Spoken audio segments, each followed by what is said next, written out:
Hello friends, welcome to my channel versatile Kajal પંડ્યામાં તમારું સ્વાગત છે। આજે અમે બનાવીશું વાલોર પાપડી રીંગણનું શાક અને રોટલા। તો મમ્મી જ બનાવવાના છે રોટલાની વાત આવે એટલે, અને અમારા ઘરમાં રોટલા મમ્મી જ બનાવે, મને હજુ આવડતા જ નથી। કુકરમાં મોસ્ટલી અમે શાક બનાવતા હોય છે અને બહુ સરસ રીતે બને છે। તેલ ગરમ થયું, એની અંદર મેથી નાખી, રઈ, મસાલા માટે હિંગ લીધી છે, હળદર, લાલ મરચું,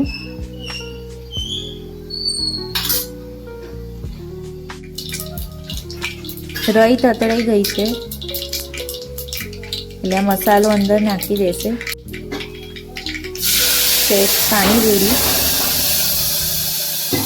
વાલોર પાપડી અને રીંગણ અંદર એડ કરી દઈશું। આ ઘરની બનાવેલી ચટણી છે, તમે આગળના બ્લોગમાં જોયું જ હશે।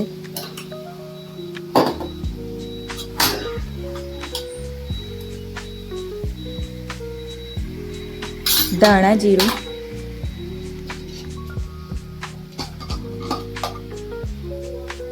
મીઠું,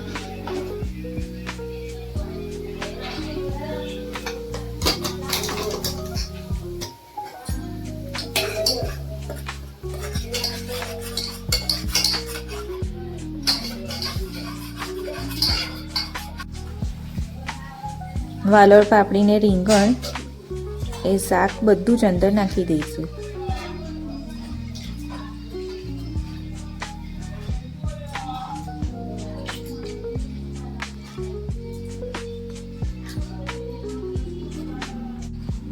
સરખી રીતે મિક્સ કરી દઈશું એટલે બધા જ મસાલા શાકની અંદર આવી જાય। પછી કુકરનું ઢાંકણું બંધ કરી દઈશું। પાણી એડ કરવાની જરૂર જ નથી। 3 થી 4 સીટી વગાડીશું।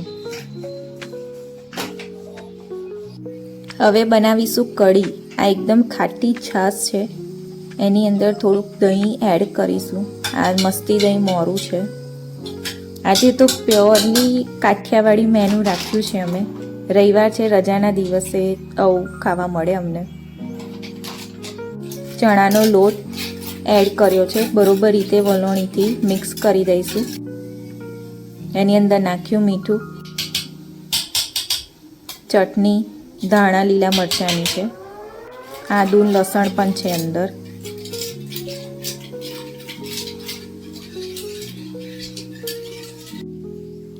લીલા મરચાં કાપીને નાખીશું। આ મરચાં એકદમ મોરા છે, તીખા નથી, એટલે હું તો ખાઈ જ જોઉં છું।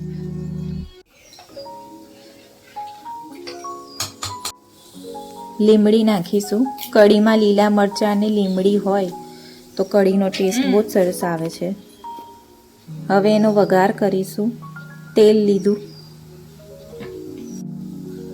તેલની અંદર થોડુંક ઘી મિક્સ કરીશું।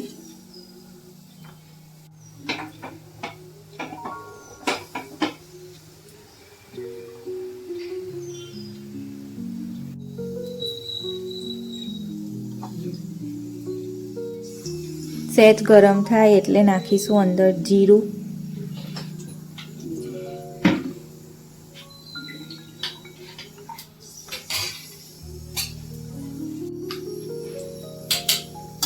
કઢી જે છાશની બનાવેલી છે એની અંદર હળદર ને ધાણા જીરું નાખી દીધું છે। આ બાજુ તેલ ગરમ થઈ ગયું, એની અંદર નાખ્યા છે 2 લાલ સૂકા મરચાં,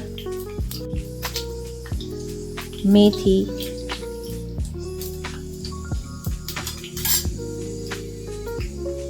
રઈ, જીરું,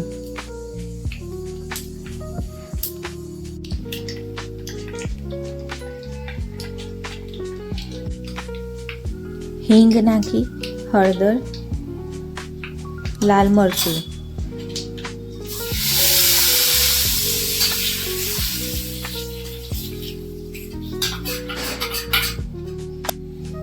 કઢી માટેનો વઘાર થઈ ગયો છે।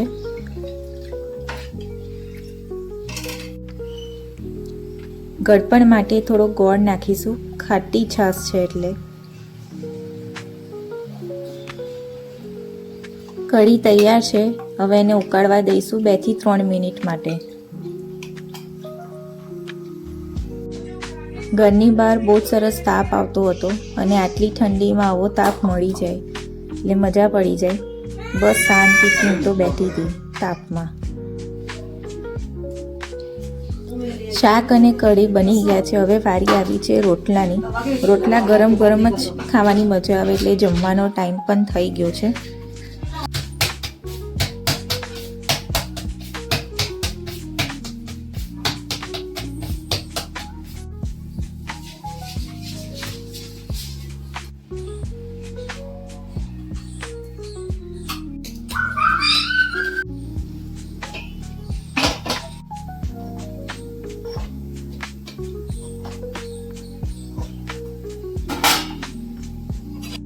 આ મારું કાઠિયાવાડી મેનુ તૈયાર છે.